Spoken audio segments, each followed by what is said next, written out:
Well, good morning. How are you? Did you have a good weekend? Did you eat a lot of turkey the other day? Yes, so did I. Turkey's really good, isn't it? Do you have some stuffing with it? Maybe, maybe not. Ketchup. With ketchup, okay. We're going to stop there then because that's really...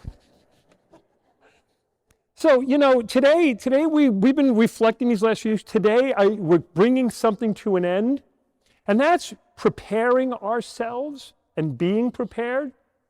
And so today's readings did talk a little bit about being prepared for something. What do we need to be prepared for? What are some of the things that we need to be ready for when it happens? Any idea? Well, you have to be prepared for getting older, right?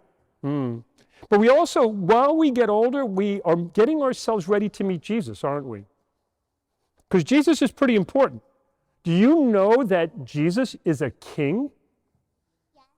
Yeah. You know how you know for sure? You want proof? Up on the cross there, you see those letters above Jesus' head? What are those letters? I-N-R-I. Do you know that that means Jesus Christ, King of the Jews? It was in Latin. Originally it was in Latin and Greek and other languages.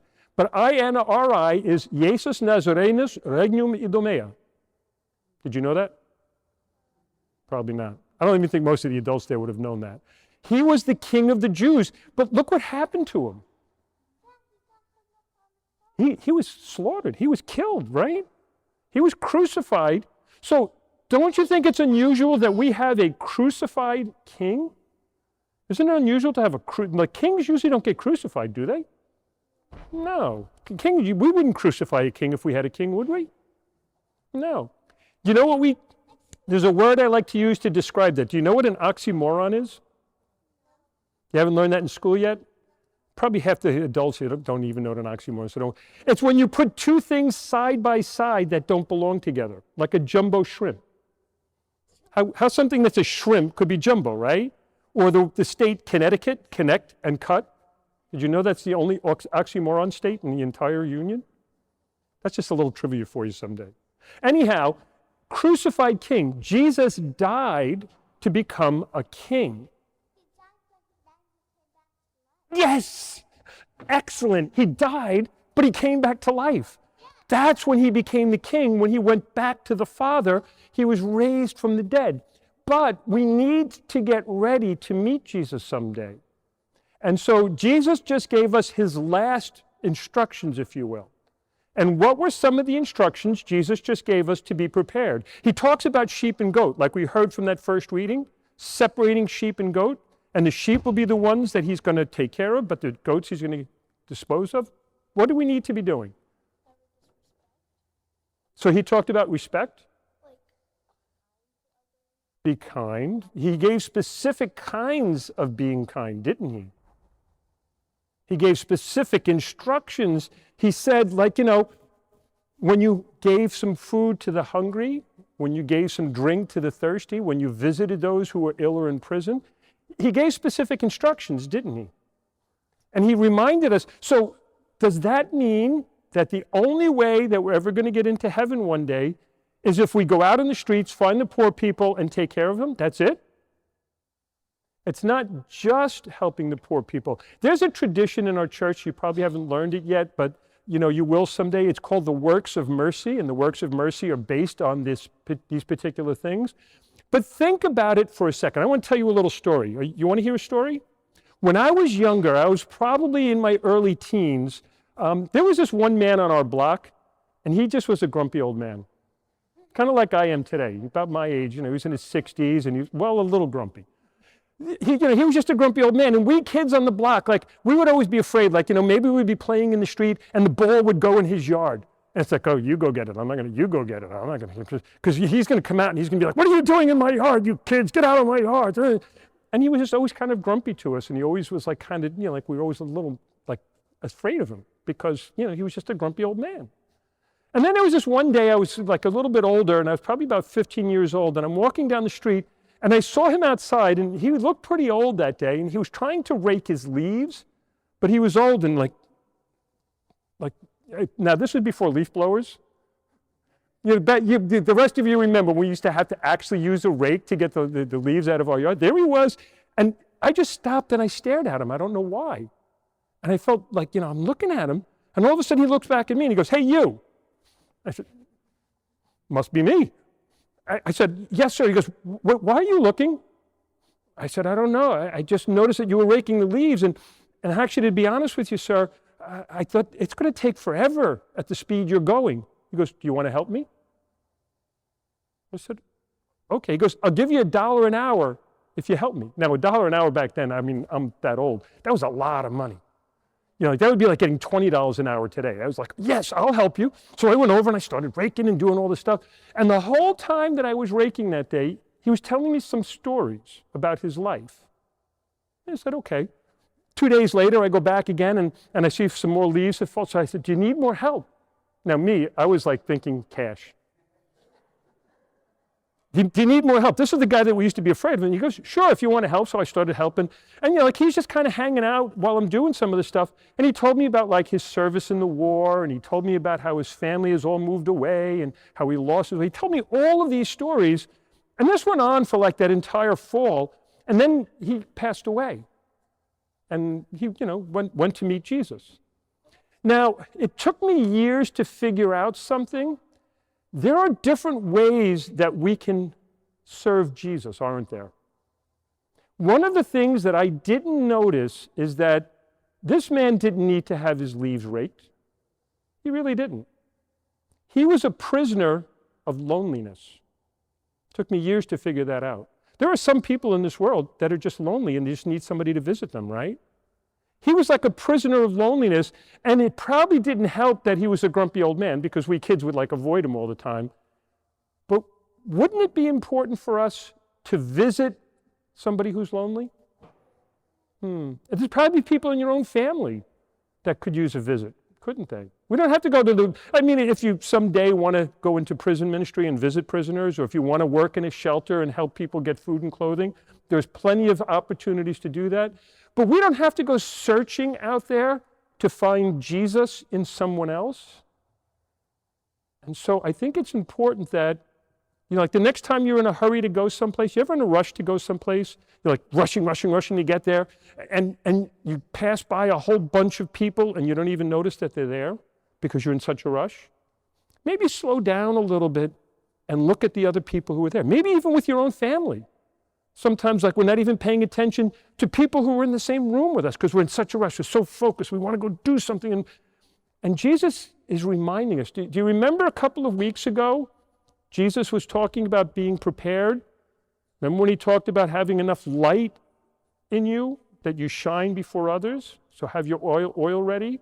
And last week, make sure you're doing the good things to help others. So take the good things that he's given you and help others with it. Maybe we could start doing that right in our own homes. What could you do around the house to show your light, to show that you love Jesus? What are some of the things you could do around the house? Excellent.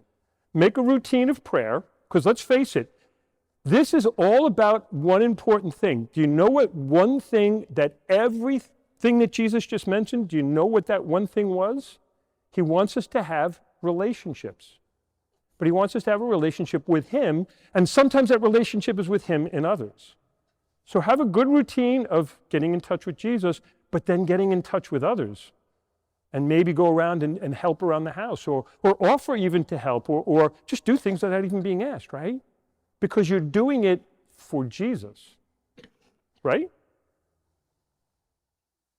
They call that the golden rule. She said, I should have said this before, but treat others the way you want to be treated.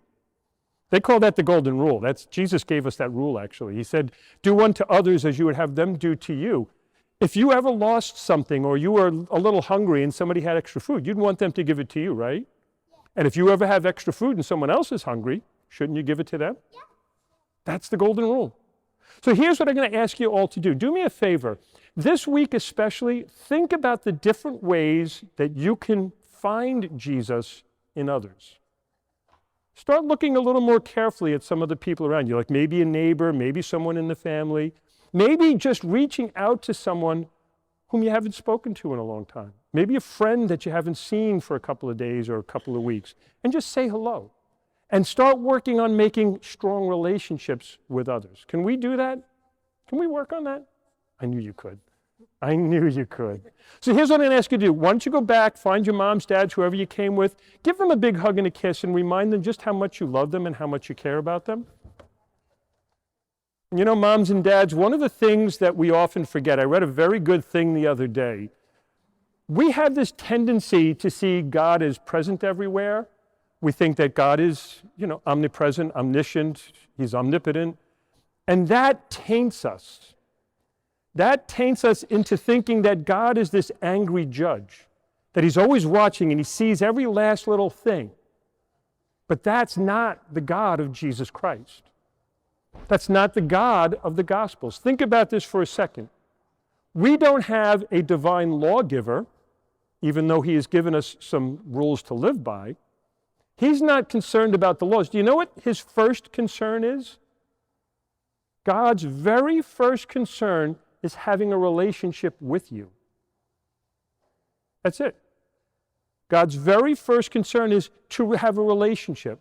Now think about the human relationships you have.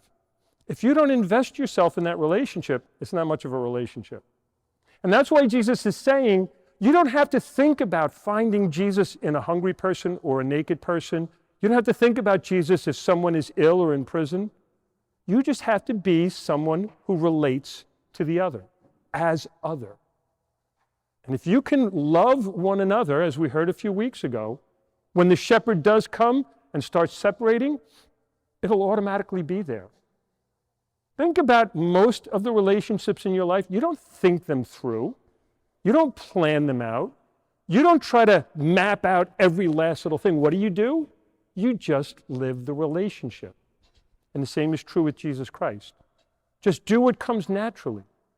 Say your prayers, ask God for guidance, but then let what you receive from Christ, the love that you receive, the mercy that you receive, the gift that you receive, let that be what you share with someone else. There are people who are starving out there, not for food. They're starving for the Word of God. There are people out there who are imprisoned, not in a jail, but in their fear and their solitude. There are people out there who are, in a sense, exposed and naked, not because of anything of missing their clothes, but because of their personality was exposed in some way and they're embarrassed. These are the ones that Jesus Christ is saying, if you have a human heart, if you have a divine heart, you'll care about them and you'll want to help them. So just let what comes natural happen naturally. Love one another. Care for one another. Let the mercy that you receive be the mercy that you show to everyone at any time, in any place. I want to be ready when the second coming happens, and I want you to be ready as well. And that's the secret right there. Jesus is making it as easy as possible. Never look at a human being in front of you as a problem to solve, but as a person to love. For if Jesus looked at me as a problem to solve, he'd be always frustrated. But since he looks at me as a person to love, he is able to help me to grow myself so that I can love him and you. God bless you.